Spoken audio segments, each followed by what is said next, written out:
Hello, everybody. Welcome back to I didn't do laundry until late, so I just am wearing what I'm wearing. Wearing my joggers, my fucking slippers. I don't know why I almost called them flip flops. Anyways, not dressed like I normally would be for a video, but deal with it.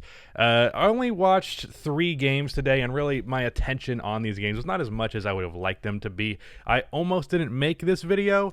But then the Jazz just completely destroyed the Celtics in the game that I was paying full attention to, so I was going to put a main focus on that game itself. The 3 games I watched today, and I saw a comment suggesting that I just go over these games right out of the gate, say what games I watched, just to make that clear from the start. I watched Knicks versus Heat, Celtics versus Jazz, and Sixers versus Kings. I wanted to get my eye on the Heat in particular, the Jazz in particular, and the Kings in particular.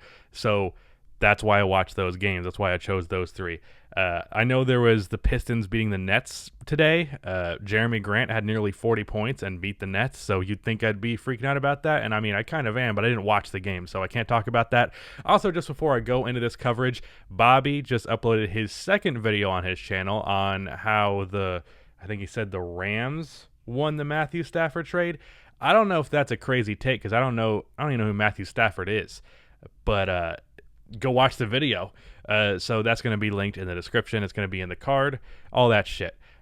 With that out of the way, I'm just going to dive right into this one. So I'm going to go over the Knicks versus Heat game first.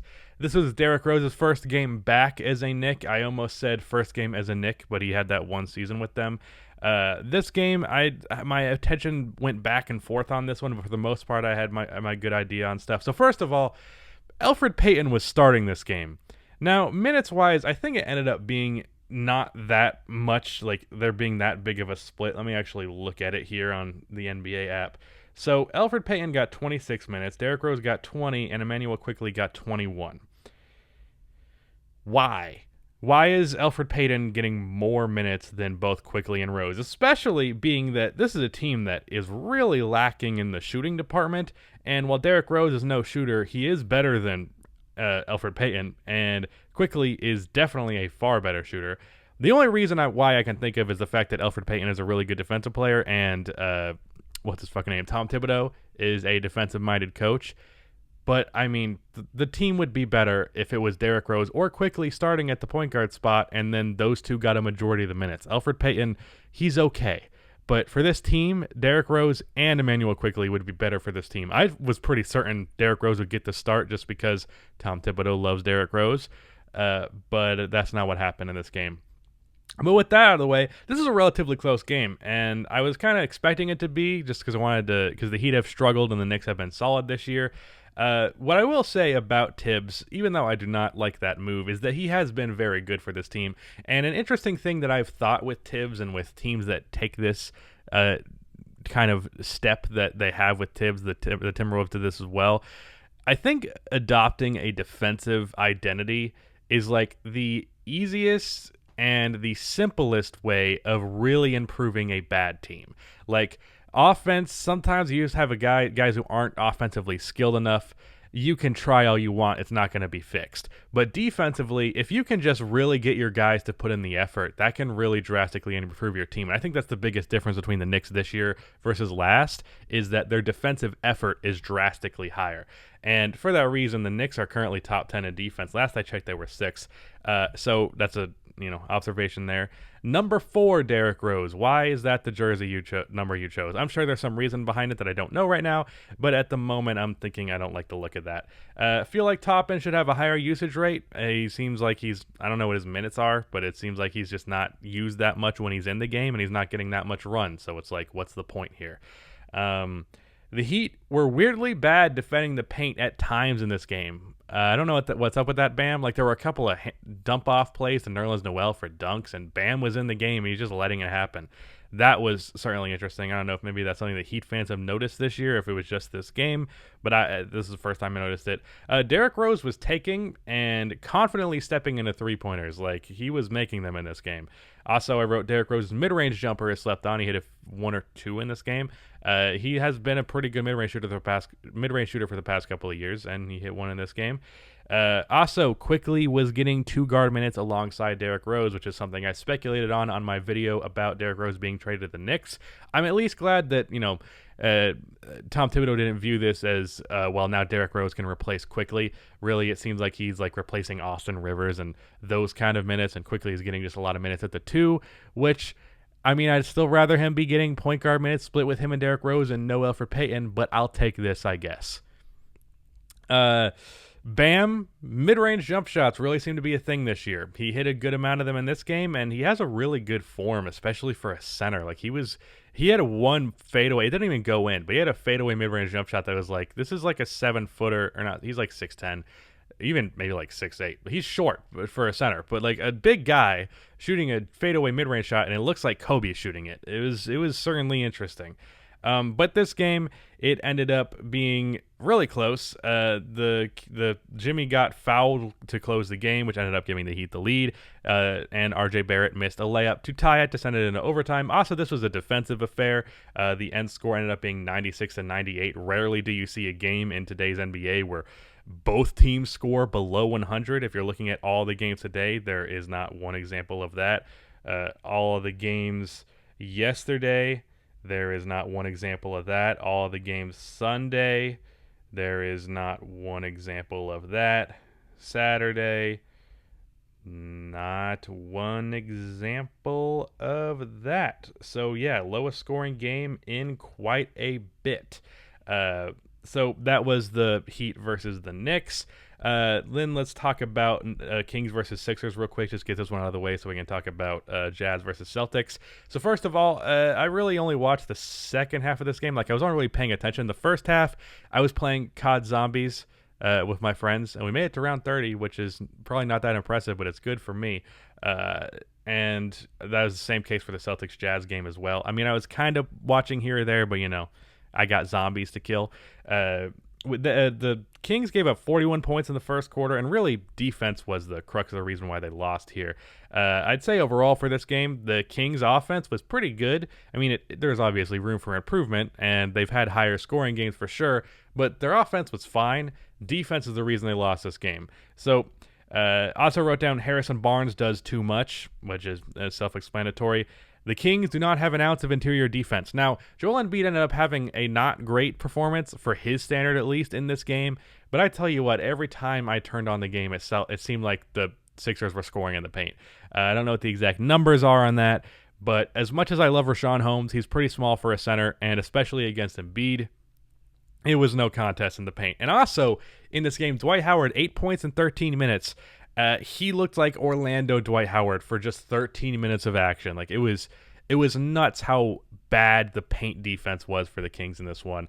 There was also an offense. It should have been 10 points because there was an offensive interference call on a Dwight Howard putback. You watch the replay, it was all the way off of the rim. It should have been 10 points for Dwight. But anyways, Marvin Bagley, that guy has potential. I don't know what his exact stats were in this one. I'm going to pull it up.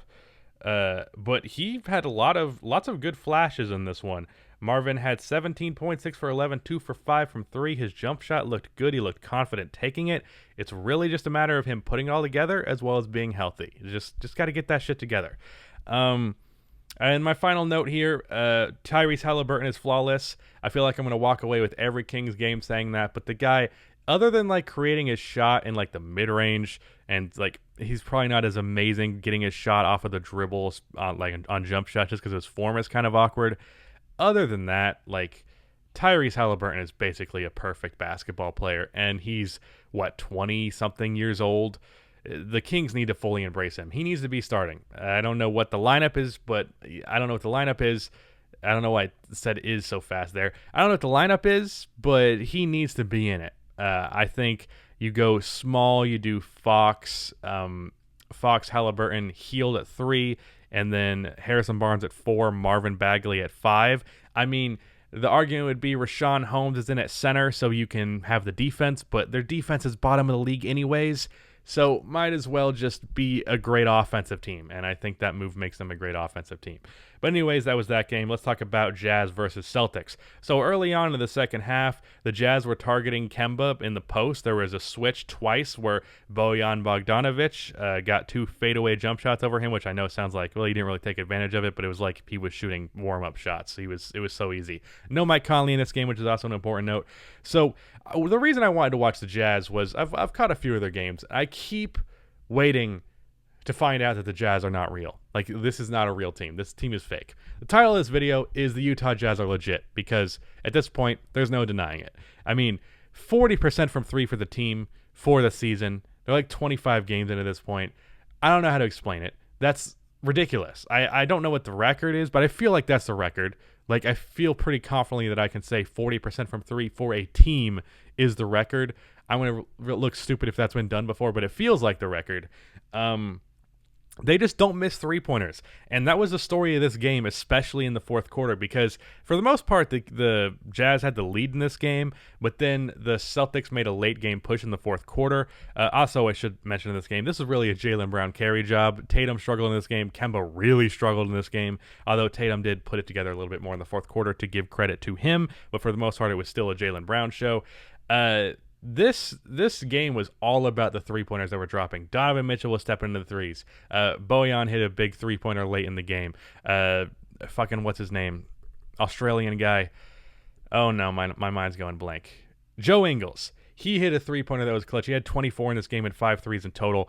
I also wrote for my final note, Donovan Mitchell. He broke Grant Williams' ankles and then hit a three-pointer that was just the full nail in the coffin. Like, the game was already over, but this was like okay, next game, let's stop worrying about this one shot.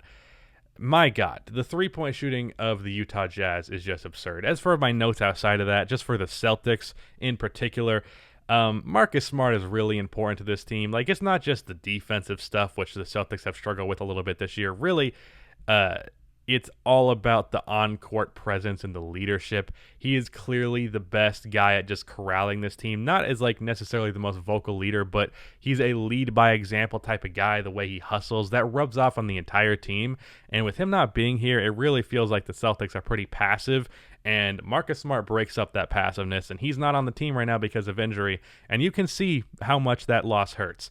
I also put, even though I mentioned he had his ankles broken, Grant Williams really can do no wrong. He's hitting his threes this year. He makes smart plays on both ends of the court. He's just one of those guys who's right place, right time, knows what to do, doesn't fuck up. Grant Williams is great. Daniel Tice is hitting his three-pointers this year. 42% on 2 attempts per game. He hit, I don't know what his exact stats were, but I know I saw him hit, I believe, 2 three-pointers in this game. No, he hit 5 three-pointers. He was 5 for 6 from 3 in this game. So Daniel Tice, feeling it from outside. No wonder I made that note, because he was hitting threes. I don't know why I said 2. Daniel Tice, 42% from 3 this year, and being a legit shooter is nice for them to have at that center position. So that adds some nice versatility, because they can pick between Tristan, who's more traditional, Tice, who's more modern. Other than that, I didn't have much else to say about the Celtics. They just weren't making shots, and then they made that fourth quarter push, but then it didn't matter because the Jazz were making shots, and the Utah Jazz are legit. What I mean by legit is that they're in the contender category. Now, they are in the tier 2 of contender category to me, which basically means that I have like these tiers of like, the tier 1 is, at least last year, I don't know what my exact tiers are this year, basically the Lakers are almost in a tier of their own, but then there's like, then it's the Clippers, and then it's the Nuggets, and then it's the Nets. Or not the Nuggets, the Bucks, sorry. So then it's Lakers, Clippers, Bucks, Nets, and then if the Heat figure it out, they can be back in there, but like, dude, we're so far into this season and they're struggling so much. I don't know how to put the Heat in that category right now. But other than that, after that, I have like teams like the Nuggets that I mentioned earlier in the sub-contender category. I could put the Celtics in the second-tier contender category, but the Utah Jazz are fully in that category. And the fact that they have the best record in the league and the fact that they're shooting 40% from 3 as a team, it can only be ignored for so long. The Utah Jazz are legit. I don't think they're going to win a championship, but I also wouldn't be entirely shocked if they like took the Lakers to a 7-game series or something like that, because good God, this team has weapons. But yeah, that's all my thoughts. All the things that I shouted out earlier, go do them. Don't be a bitch. It's not that hard to watch YouTube videos. Yeah, bye.